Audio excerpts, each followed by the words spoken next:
عاوز تدلع نفسك وتشتري موبايل يعيش معاك سنين، ومش عاوز موبايل من الموبايلات بتاعت الفئة المتوسطة زهقان منهم وحاسس ان هم فيهم تضحية سخيفة؟ حاسك كده بتدور على موبايل بأداء قوي جدا وكاميرات يعتمد عليها في اي وقت ومزايا تانية كتير، وفي نفس الوقت مش عاوز تشتري موبايل رائد او موبايل فلاج شيب بسعر حوالي $1000، يبقى انت وقعت في الفيديو الصح، لاني هتكلم عن افضل موبايلات الفلاج شيب كيلر وما هي فئة الفلاج شيب كيلر. دي موبايلات اعلى من الفئة المتوسطة، بيكون سعرها في حدود ال $500-600، وبتقدم لك تركيبة مواصفات ما تقلش كتير عن الموبايلات الرائدة ولكن بسعر اقل بكتير. انا عملت من فترة فيديو ترشيحات موبايلات وكان اخرنا في السعر 20,000 جنيه او حوالي $400، والترشيحات دي تقريبا زي ما هي ما اتغيرتش. خليني بقى النهارده اناقش معاكم لو عاوزين تدفعوا اكتر ونشتري موبايل فلاج شيب كيلر، ايه الموبايلات المتاحه اللي ممكن نشتريها وايه اللي هينزل قريب نستناه. فزي ما انت متعود، لايك الجميل، ما تنسوش دعواتكم لاخواتنا بالفرج القريب، ويلا بينا نبدا الفيديو.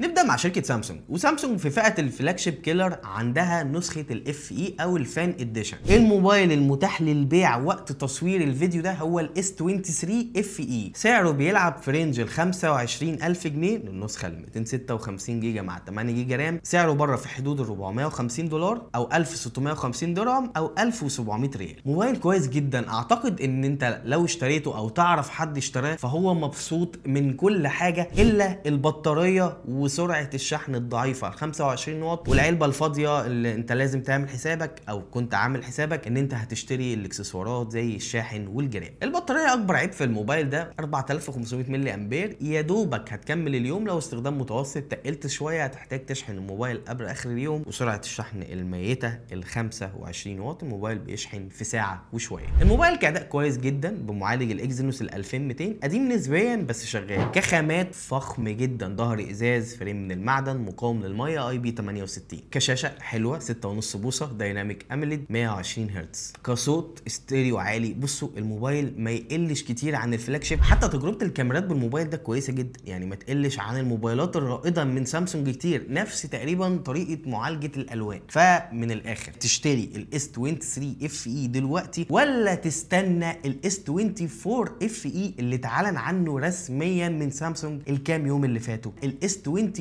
اف اي جاي بتحسينات على مستوى الاداء بمعالج جديد اكزينوس 2400 اي مع غرفه تبريد اكبر، فمتوقعين ان اداء الموبايل هيبقى احسن شويه من الاس 23 اف اي، مع شاشه اكبر 6.7 بوصه بسطوع اعلى، والبطاريه كبرت شويه بقت 4700 ملي امبير. ففي تحسينات موجوده في الاس 24 اف اي مقارنه مع الاس 23 اف اي، ولكن المشكله ان سعره بره هيبدا من $650 لاقل نسخه ال 128 جيجا مع 8 جيجا رام. بحسبه بسيطه لما يجي مصر سعره هيعدي 30,000 جنيه، وانا طبعا ما انصحكش تجيب موبايل بالسعر ده ويكون 128 جيجا، فاشتري ال 256 فهتكون اغلى شويه. بصوا من الاخر، لو الاس 24 اف اي نزل مصر بسعر منافس للنسخه ال 256 اشتريه وهتتبسط وهتاخد تحديثات اندرويد لمده 7 سنين. اما لو نزل غالي فهيبقى قدامك اختيارين، يا توفر وتجيب الاس 23 اف اي القديم لو موجود ولقيته، او تزود شويه وتجيب الاس 24 بلس، وده موبايل فلاج شيب صريح مش موبايل فلاج شيب كيلر. واحد هيقول لي دلوقتي طب ما اوفر واجيب السامسونج اي 55 ظهر ازاز وخامات محترمه وتحديثات اندرويد لفتره كبيره. احب اقول لك ان ده موبايل فئه متوسطه مش فلاج شيب. خاماته حلوه بس اداؤه مش بقوه الاف اي، ولا في عدسه تيليفوتو، ولا في شحن وايرلس. لو كل الحاجات دي اصلا مش هماك يبقى انت اساسا مش عاوز موبايل فلاج شيب كيلر، يبقى توفر فلوسك وتجيب موبايل فئه متوسطه زي الجالاكسي اي 55. ونروح لتاني شركه معانا وهي اونر، وعندها الاونر 200 برو. موبايل قوي بس انا لسه ما جربتوش فتره طويله، اعذروني معلش عندنا ضغط الفتره دي،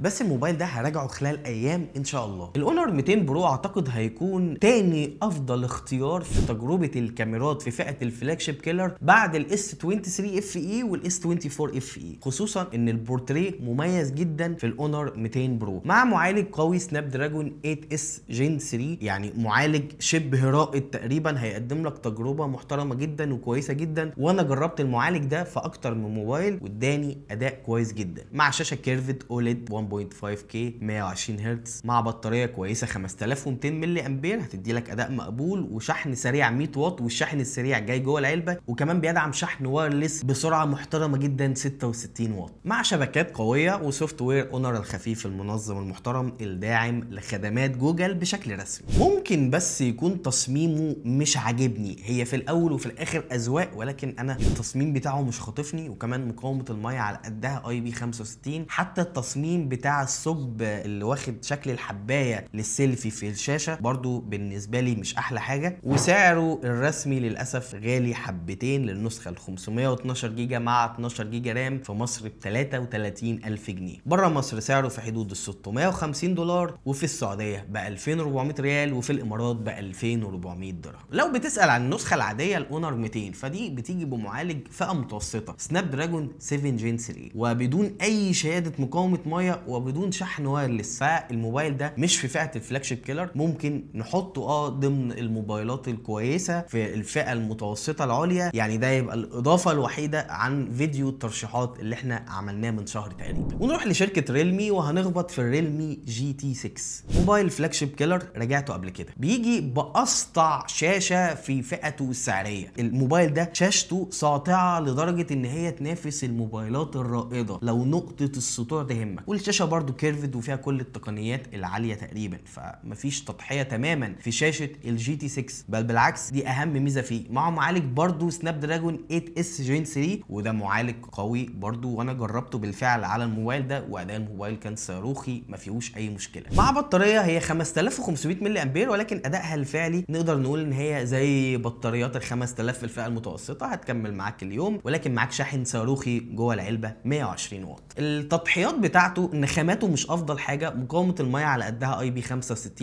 ومش بيدعم الشحن الوايرلس. ونقدر نقول ان تجربه الكاميرات بتاعته عاديه، هي مش مميزه ومش وحشه، تجربه كاميرات تعدي، ولكن مش بقوه تجربه الكاميرات بتاعه الفلاج شيب كيلر. في منه نسختين، النسخه الصغيره 256 جيجا مع 12 جيجا رام بحوالي 26000 جنيه، ودي متاحه في مصر ضمان دولي مش ضمان محلي، والنسخه دي سعرها بره في حدود ال 520 دولار تقريبا، وفي الامارات ب 1900 درهم. ممكن تفكر في النسخه دي، ولكن النسخه الاكبر ال 512 جيجا سعرها الرسمي بقى بضمان في مصر 33000 جنيه زي الاونر 200 برو، سعر غالي برضه. فشوف بقى لو هتفكر في الجي تي 6 هتشتري النسخه الارخص دولي ولا هتشتري النسخه الاغلى محلي. ولو بتسال عن الريلمي جي تي 6 تي فده بديل ارخص قوي جدا، وكنت حاطه برضه في فيديو الترشيحات اللي فات. نروح لشركه اوبو اللي عندهم الرينو 12 برو، واللي بدا يظهر في مصر للنسخه الدولي بحوالي 25000 جنيه، سعره بره حوالي 500 دولار، وفي الامارات ب 2000 درهم. مشكلتي مع الموبايل ده ان جايبه معالج دايمنسي 7300 انرجي، وده معالج فئه متوسطه مش فلاج شيب كيلر، وده نفس المعالج الموجود في رينو 12 العادي اللي هراجعه قريب وهينزل بشكل رسمي قريب في مصر. فانا ما اقدرش ارشح لك الرينو 12 برو كموبايل فلاج شيب كيلر، لان المعالج ده لا يرقى ان هو ينافس في فئه الفلاج شيب كيلر، هو ينافس بالفئه المتوسطه بس. ونروح بقى لشاومي اللي هتلاقي عندهم موبايلين، موبايل نازل بقاله فتره البوكو اف 6 برو، وموبايل لسه نازل طازه الشاومي 14 تي برو. لو انت محتار ما بينهم وهتشتري من بره فاكيد تشتري ال 14 تي برو، لانه نزل بشكل رسمي في السعوديه والامارات، طبعا بسعر غالي شويه لان الموبايل لسه نازل، اصبر عليه اسبوعين شهر هتلاقي سعره ريح شويه. طيب ال 14 تي برو اقوى من الاف 6 برو في ايه؟ المعالج بتاع ال 14 تي برو اقوى دايمنسي 9300 بلس، وده معالج يا جماعه قوي جدا، اقوى من السناب دراجون 8 جين 2 اللي موجود في الاف 6 برو. الكاميرات بتاعت ال 14 تي برو اقوى بفرق محترم من الاف 6 برو، مقاومه الميه اعلى IP68،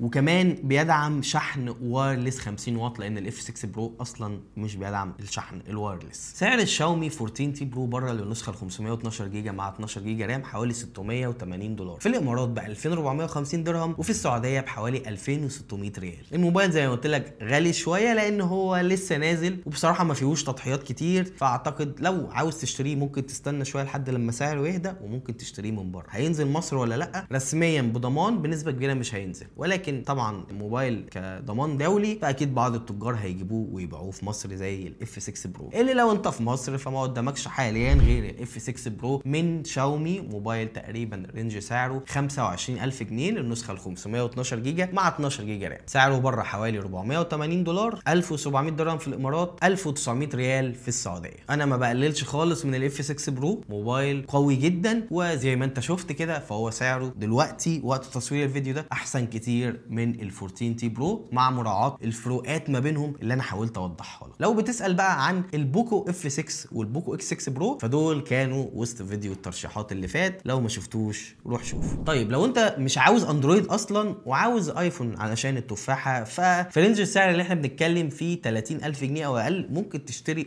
ايفون 13 جديد نسخه 128 جيجا، عليه عروض دلوقتي وهتلاقي سعره اقل من 30000 جنيه. سعره بره في حدود ال $550، 2100 ريال في السعوديه، 2100 درهم في الامارات. مشكلتي معاه ان شاشته الشكل القديم، النوتش العريض، وكمان 60 هرتز. هي كواليتي الشاشه حلوه ولكن تكنولوجيا قديمه شويه. المعالج اللي فيه قوي، الكاميرات قويه، ولكن البطاريه مش اقوى حاجه، يا دوبك تكمل اليوم، وسرعه شحن بطيئه شويه، وطبعا العلبه فاضيه لسه بتشتري الاكسسوارات. لو انت عاوز موبايل قوي في الاداء وتجربه كاميرا كويسه خصوصا لو بتصور فيديوهات، وعاوز موبايل لما تيجي تبيعه تعرف تبيعه بسرعه وما تخسرش فيه كتير، ساعتها ممكن تفكر في الايفون 13 العادي، او حتى لو عرفت تجيب الايفون 14 بسعر متقارب. وبس كده، ده كان فيديو النهارده. احب اشكرك جدا لو وصلت للنقطه دي. احنا كده خلصنا فيديو الترشيحات. اكيد تتاكد ان انت عملت اللايك الجميل اللي عملتش في الاول، وتكتب لي كومنت وتقول لي لو هتشتري موبايل فلاج شيب كيلر هتشتري موبايلات ايه من اللي اتكلمنا عنها النهارده. ولو انا ما اتكلمتش عن موبايل معين اكتب لي اسم الموبايل وتجربتك معاه. واكيد تتاكد ان انت عامل لنا سبسكرايب لو بتشوفنا اول مره على اليوتيوب، وفعل زر الجرس اللي جنبه علشان يوصلك الفيديوهات الجديده بتاعتنا اول باول. كان معاكم احمد سعيد من موقع موبيزل. سلام.